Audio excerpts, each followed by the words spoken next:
Hey guys, it's me, it's Tim from TJ Wrestling, back again with another video this time, and let's look at Wrestlemania 21. Sorry, that meme is old and bad, and let's get on with it.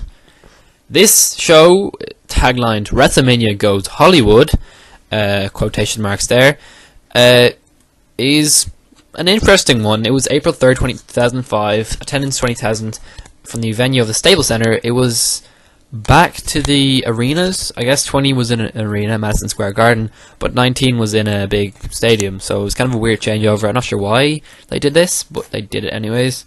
Yeah, it was an interesting one. Again, the main event was Batista, the world champion, versus Triple H. Or sorry, Triple H, the world champion. I just kind of spoiled the ending there, but anyways. Any fun facts about this show? Let's see. There was a good few celebrities on this, actually. There was Roddy Piper, Stone Cold Steve Austin. They were built up beforehand, and that was kind of it. It was kind of weird. That was called, Wrestlemania Goes Hollywood, and it happened to not have that many celebrities on it. So that's an interesting fact I just came across there in my head. But let's get on with the show. Let's get on to the card. Right, let's go. First match is Rey Mysterio against Eddie Guerrero. A great little opener on the show. Rey Mysterio wins. Second match, Edge against Chris Jericho against Shelton Benjamin, Chris Benoit, Christian, and Kane in a Money in the Bank ladder match. It's important to note that Christian did have a little bit of help in this match from Tyson Tomko, but didn't actually end up winning. Edge won this match. And this is a very over-the-top one. I think this is the very first Money in the Bank ladder, if I'm not mistaken. Very good match. I really enjoyed it, and it was just the carnage you would expect from a Money in the Bank ladder match. Probably one of the most, over the crazy match types you can get. The next one is The Undertaker against Randy Orton. The Undertaker goes over, of course, keeping that streak alive. Also a very decent match. Next match is Trish Stratus against Christy Hemme in a women's championship match. Trish Stratus wins. Not a great match, but anyways, give women a chance. Again, women's wrestling has really gone up over the years. Jordan said that as well, but come on, it has. Next match, Kurt Angle against Shawn Michaels in a singles match. This one was a really, really good match. I'll put it up there with the Shawn Michaels Jericho from last year, or the Eddie Guerrero and Benoit match, I think. Or no, the Benoit and Kurt Angle match. Really good match. A long one as well, actually. The longest match on the show, in fact. This one was a standout on the show. The best match on the show. Next we got Aki Bono against Big Show in a sumo match. Aki Bono wins in 1 minute. You think that Big Show is going to be good at it, but I think they basically told Aki Bono, I would suspect, to slow down on him, because there was lots of spots where they just stood there. Basically, it was a very underwhelming little thing. Aki Bono was just too good for Big Show.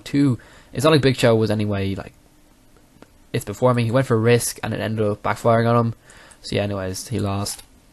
John Cena against JBL in a WWE Championship match. John Cena wins his first WWE Championship match. Of course, wasn't an absolutely amazing match. Kind of an underwhelming end to the show, because the last match was Batista against Triple H. Call me crazy, but I didn't think this match was very good, to be honest. I was never a big fan of Triple H. I know a lot of people who are. Never really was. To be honest, my favorite period of Triple H is Attitude Era, to be honest, and also today, because he's actually kind of entertaining today, in his kind of minor role. I like bits of Triple H. I don't like too much of Triple H. So having Triple H as the main guy in the show was a bit too much for me. I never really liked this period for Triple H. It really pissed me off, because I was I like a bit of Triple H every once in a while, but I don't like a whole lot of Triple H. I just said that, but really, yeah, it was a great match for me, to be honest. Let's see what the reception of the show was like. The critics and fans say that the main events of the show were disappointing and let down overall. I would thoroughly agree with that. I think this was kind of a let down overall, in my opinion. I think the actual match quality wasn't too bad, but just, I don't know, it was lacking. So and there's no celebrities on the show, so it was interesting. I'm going to give this show a 3 out of 5. I think it's a fair enough ranking. I don't know what you guys think, but yeah. Really, really good match between Kurt Angle and Shawn Michaels. Also a decent match between Rey Mysterio and Eddie Guerrero. The rest was and also the Money Back was good, and the rest was kind of here, neither here nor there, to be honest. But it didn't have that WrestleMania feel, in my opinion. It was in that smaller crowd venue. It lacked any celebrity presence, and it had just no main, caliber match on the show. To be honest, it's kind of an issue I find with the brand division, or what do you call it, brand draft division. We have Raw and SmackDown. It waters down the potential you can have for feuds, because you have to basically, only if it's a main exempt from Goldberg and Brock Lesnar, you can't really have wrestlers from different brands compete against each other, so it limits the amount of rivalries you can have. So I really found that really hindered the show, in my opinion. Of course, you might differ in your opinion, but again, this one, it didn't really stand up too well, to be honest. Hopefully, I think 23 is meant to be good, and I think 25 is amazing. 27 is awful. 29 is 31 is pretty good, and 30, and that's it really. So they're my upcoming ones. Anyways, that's me. That's my opinion, guys. Thank you for watching. Subscribe, like, comment, below, share. Do all that kind of support me, and I'll see you in the next one. Join me back next time with 22. I believe he's doing 23 and 24. I'll be back after that with 25. So until then, bye, guys.